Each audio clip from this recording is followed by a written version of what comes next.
Hi everyone, welcome to ISC Psychology, where we will cover the causes of stress in today's video, along with personality patterns and locus of control.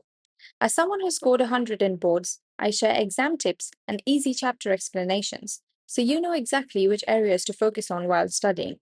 Towards the end, I will also share some important exam tips and some application questions, so you are familiar with the question pattern in board exams. A question to start with.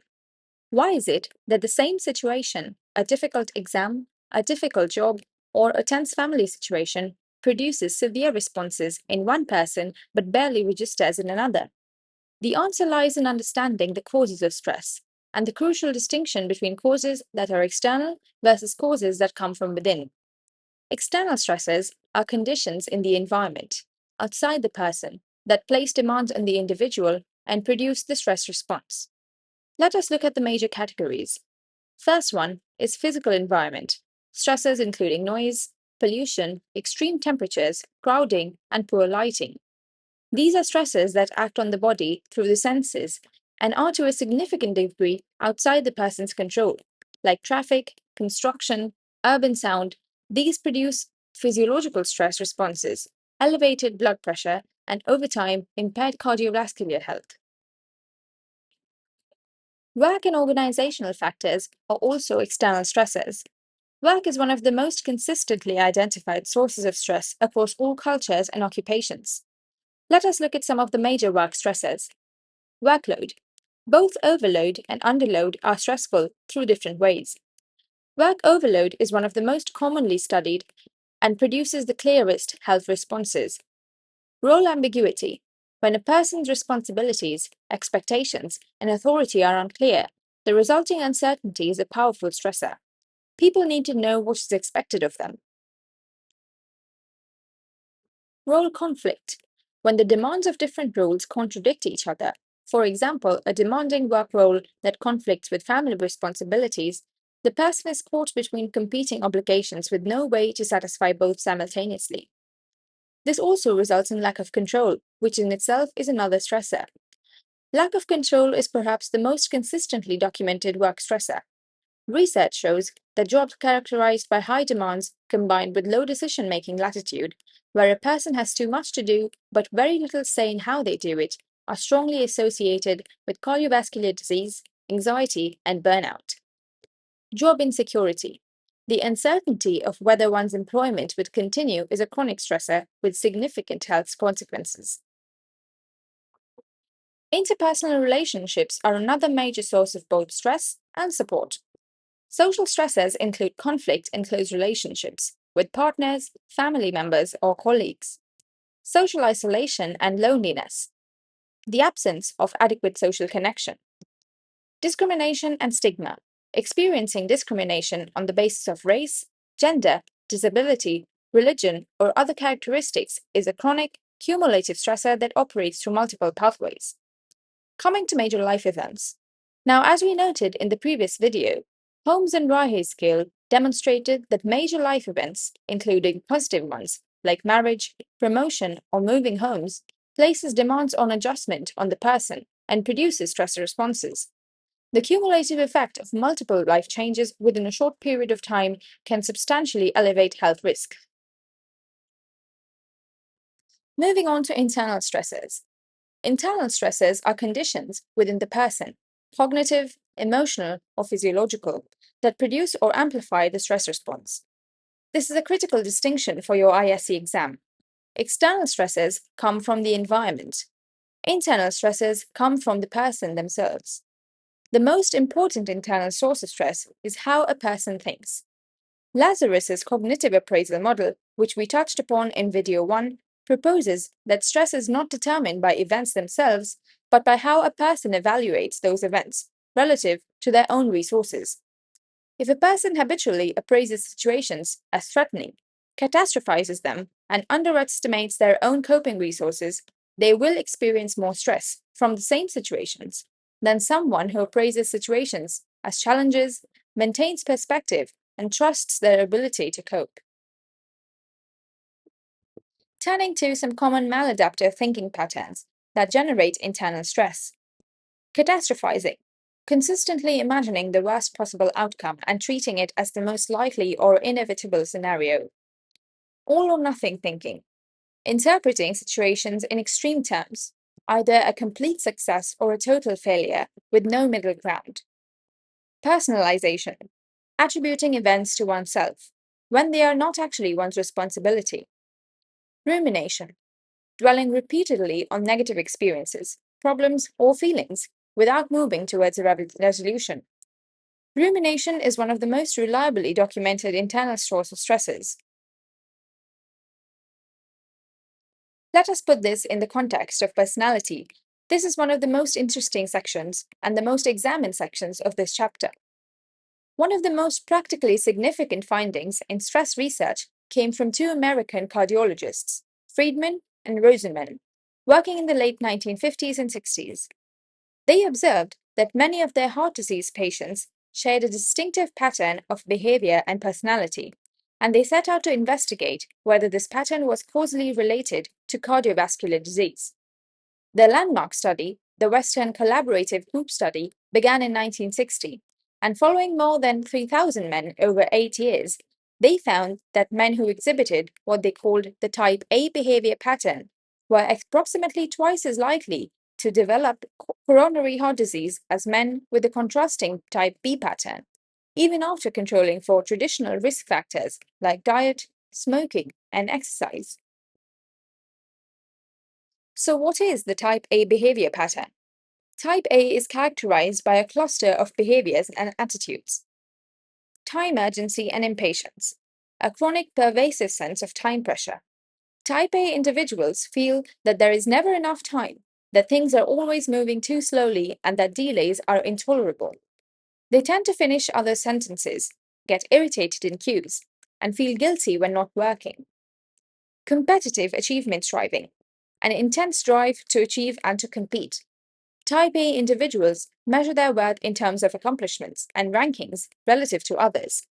They find it difficult to relax because relaxation feels like falling behind. Hostility and aggression, particularly free-floating hostility, which is a generalized irritability and suspicion towards others. Research identified this hostility component as one of the most toxic elements of the type A pattern, the element that is most strongly associated with cardiovascular disease. Polyphasic activity, doing multiple things simultaneously, eating while reading a book, speaking on the phone or driving, in an attempt to compress more activity into less time. Finally, difficulty delegating. Type A individuals tend to believe that tasks must be done their way and have difficulty trusting other people to complete work to their standards. Type B pattern is characterized by the absence of the type A pattern. Let us look at some of their characteristics. Relaxed and patient. They are comfortable with delays, not driven by a sense of chronic urgency. They are not excessively competitive. They can enjoy activities without needing to win or measure their performance against others. Low free-floating hostility. Type Bs are generally trusting and not easily provoked into irritation or anger. Ability to relax without guilt. They can take leisure time without feeling they are falling behind or wasting time. They work steadily, productive, capable, but without the driven quality that is defining of the type A pattern. Now, there is another factor that mediates all this relationship between stress and personality type. It is hostility. When researchers broke the type A pattern into its two components and examined which elements were most predictive of cardiovascular disease, the answer was clearly hostility. Specifically, a cynical, suspicious orientation towards others combined with a tendency to experience and express anger. Time urgency and achievement striving on their own do not appear to substantially elevate cardiovascular risk. It is the hostility component that does the psychological and physiological damage. Through repeated activation of the sympathetic nervous system, elevated chronic cortisol, inflammatory responses, and behaviors like poor diet and reduced social support seeking that often accompany high hostility. For your exam, you should know the framework as it stands, the characteristics of type A and type B, the researchers who proposed it, so Friedman and Rosenman, And finally, the health consequences of type A behavior, which are elevated cardiovascular risk mediated primarily through the hostility component. Another thing to keep in mind while discussing or studying the stress responses. One important source of individual variation is gender. Research has identified consistent differences between how men and women, on average, perceive, respond, and cope with stress. The traditional stress model, which is the fight or flight model, was derived largely from research on male animals and men. In 2000, psychologist Shelley Taylor and colleagues proposed that women show a different predominant stress response, which they called tend and befriend. Where fight or flight describes an individual mobilizing to confront or escape a threat, tend and befriend describes a situational response or a social response, which is basically tending to offspring and affiliating with social groups for mutual protection under stress.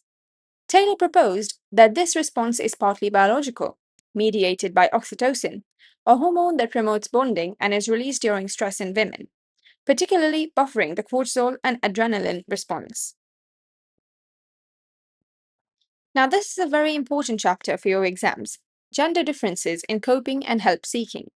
In terms of coping styles, research generally finds that women tend to use more emotion focused coping strategies, like seeking social support, talking about feelings, and seeking connection, while men tend to be more problem focused coping or in less healthy patterns, especially towards distraction, withdrawal, or substance abuse. Women, on average, report higher levels of perceived stress and are more likely to seek help for stress related problems. Men are more likely to underreport stress and delay or avoid help seeking. Of course, these are not absolute tendencies, since individual variation is often shaped by biology as well as cultural expectations. What the ISC syllabus requires is an awareness that men and women may experience and cope with stress differently, and a basic understanding of the tend and befriend model as an alternative to the universal fight or flight account. Continuing our discussion on individual differences in stress responses. One of the most consistently documented individual differences is the trait of optimism versus pessimism. Optimists habitually expect positive outcomes.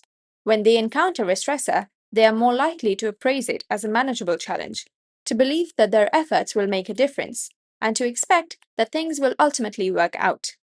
This orientation directly shapes the stress response. Research by Martin Seligman and others consistently shows that optimists report lower levels of perceived stress, use more active coping strategies, recover faster from illness, and live longer on average than pessimists. Pessimists habitually expect negative outcomes. When they encounter a stressor, they are more likely to appraise it as a serious threat, to doubt their capacity to cope, and to expect that things will go wrong. This orientation amplifies the stress response.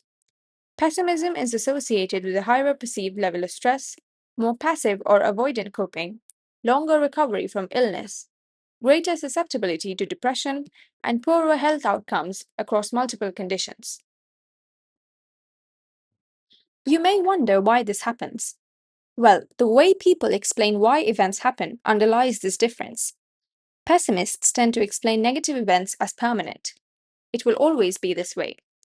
Pervasive, it affects everything, and personal, it is my fault. Optimists tend to explain negative events as temporary, specific, and situational. These attributes directly determine how stressful a negative event feels and how quickly the person recovers from it. The good news, which the research is clear on, is that optimism is not a fixed personality trait. It can be developed. Cognitive interventions, the rational thinking approaches discussed later in this chapter, and sustained practice of reframing attributions can measurably shift explanatory style into a more positive and optimistic direction. Let us now move on to the next concept, the concept of locus of control. This is one of the most commonly confused topics in this section of the syllabus, and one of the most consistently highly examined ones. Understanding it precisely will earn you straightforward marks. Locus of control was developed by the American psychologist Julian Rota in 1954 and elaborated throughout his work in social learning theory. The concept refers to a person's generalized expectancy about the source of control over events in their life.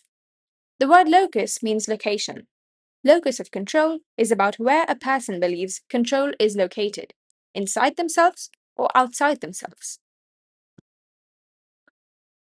A person with an internal locus of control believes that outcomes in their life are primarily determined by their own actions, decisions, efforts, and abilities. If they succeed, they attribute it to their own effort and skill. If they fail, they take responsibility and look for what they could have done differently. The internal locus of control is associated with a number of different characteristics. Low levels of stress, because the person believes they can influence what happens to them. Better health outcomes, because they believe that their actions affect their health. Greater persistence in the face of setbacks, because failure is attributed to correctable causes. Higher academic and occupational achievement. And finally, greater use of active coping strategies. On the other hand, a person with an external locus of control believes that their outcomes in life are primarily determined by factors outside themselves. Luck, fate, chance, the actions of powerful others or forces beyond their control. If they succeed, they attribute it to luck or someone helping them. If they fail, they attribute it to bad luck, unfairness, or circumstances beyond their control. The external locus of control is associated again with a number of factors. Higher levels of stress, because external forces are unpredictable and uncontrollable. Poor health behaviors, because what is the point? Health outcomes feel determined by genetics or luck. Lower persistence, because they think failure is attributed to fixed external causes that cannot be changed. Greater susceptibility to helplessness and depression. And finally, more avoidant coping strategies, such as waiting for things to resolve rather than acting. Let us now spend a moment to look at the most common student error. Every year, ISC students confuse internal and external locus of control. Here is the confusion. Students sometimes read internal and think it means stress coming from inside, internal stress or internal problems. And when they read external, they think it means coming from outside, so external stress or external problems. But that is a wrong way to think about this. Locus of control is not about where the stress comes from. It is about where the person believes control is located. So, internal locus of control means I believe or I control what happens to me. External locus of control means I believe external forces control what happens to me. A simple test. Ask yourself, does this person believe they are in control of their life? If yes, it is internal locus. If they believe it is luck, fate, or others that are in control, that means it is external locus of control. The relationship between locus of control and stress is direct and well documented. People with an external locus of control experience more stress because they perceive the world as less controllable and more threatening. Conversely, an internal locus of control functions as a buffer against stress. They believe that they can influence outcomes and that will actively seek information, apply coping strategies, and persist in the face of difficulty, all of which reduce the impact of stresses. It is important to note that locus of control exists on a continuum. It is not a binary distinction. Most people fall somewhere within the extremes of fully external and fully internal. And locus of control can also be domain specific. A person might have an internal locus of control for academic performance, but an external locus of control for social success. Can you think of any examples? Mention them in the comments below, and we can have a nice discussion. Moving on to the next important concept, frustration. Frustration is the emotional and physiological response that arises when a person's goal-directed behavior is blocked or thwarted. It is a fundamental and very common internal source of stress. The frustration aggression hypothesis, originally proposed by Dollard and colleagues, suggested that frustration always leads to aggression. Frustration leads to arousal and emotional distress, which can be expressed as aggression, but can equally produce withdrawal, depression, persistence, or creative problem solving. depending on the person's coping style and the situation. Frustration becomes a significant stress source when it is repeated, chronic, or involves goals of high importance to the person. For example, a student who is repeatedly unable to understand material despite genuine effort, a person who is consistently passed over for promotion, or a person whose creative ambitions are persistently blocked by circumstances. All experience frustration as stress in its sustained form. The key psychological factors and variables that determine how stressful frustration are the importance of the blocked goal, but the perceived closeness of the goal at its time of blocking, and the perceived fairness of blocking, as well as the person's attribution of the cause of the block, whereas whether it's internal or external, stable or unstable. Let us spend a moment to understand why the perceived closeness of the goal at its time of blocking is significant. Think about it. Almost reaching a goal and being blocked is more frustrating than being blocked far from it, the near miss fact. There is another concept which is important as a cause of stress: conflict. In psychology, conflict refers to a state of tension arising when a person is simultaneously pulled towards two or more incompatible goals, desires, or courses of action. Psychologist Kurt Lewin identified three classic types of conflicts, all of which are important for your exams. The first one is approach conflict. This arises when a person is drawn toward two desirable but mutually exclusive goals.